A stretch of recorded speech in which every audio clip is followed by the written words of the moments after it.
talk to you. I'm going to invite Colleen Faber up. Colleen's running for county commissioner, and everybody knows Colleen, but she wants to say hello tonight. So here you go.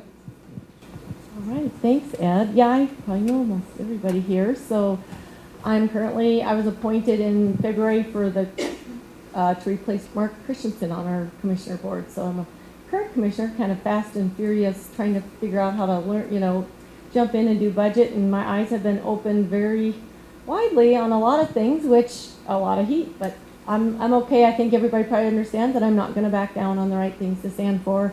I'm a very polite and respectful candidate. I'm just not going to just bend every which way for a vote. So I'm very open about being a conservative Republican, a Christian. My husband's a pastor here in town too, and I'm pastor with him. Mostly he does, he's associate pastor, but we came from a strong ag background, and I worked in oil and gas for over 15 years. So I have a lot of like that knowledge base. I had someone tell me today, remember to tell people that you're open to listening, and because he says, I think they all know how much expertise you have. So I always feel like people think of be qualified, which probably more than anything, you need to be qualified to be a good listener.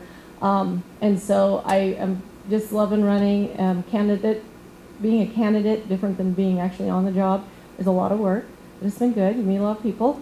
And then I want to talk 2 seconds about private property rights. If nobody thinks that's important, I will tell you personally, we have been in a battle we have a case that's sitting there for over a year for somebody coming across property just for trailing cattle who now believes that they have an easement, which means they own that piece of property. They've decided to trail across under a neighborly accommodation, which they call it, to now decide by just something in their own mind that they have an easement. This, in Wyoming, it's harder. This is in Montana. So if you don't think someone can just maybe kind of come across your property and you're being nice about it and it's all okay, the day and age we're in now, somebody can come in and because they've used this little bit or done something and you've been nice about it, they can turn around and tell you they have a right to use that piece of property now.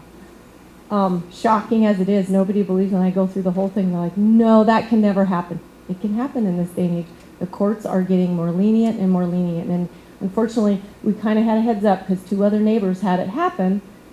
So here we are. And so I look forward to private property rights is a really big issue for me personally, but everybody needs it, it always has been. And then when this happened, I'm like, there's no way my property boundary, nothing public in it, can all of a sudden have somebody's own easement just because in their mind they decided that use is now become a right. So pretty scary stuff with private property rights. And if I ever got to Congress, like Blake will, I would try to change that. But every state's a little different. But I don't think it's an antiquated law back from the old days when they wanted people to take control of some of the lands. But it's never been gotten rid of. So yeah.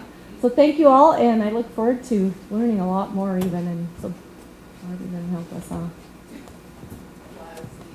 Thank you, Colleen. Thank you so much.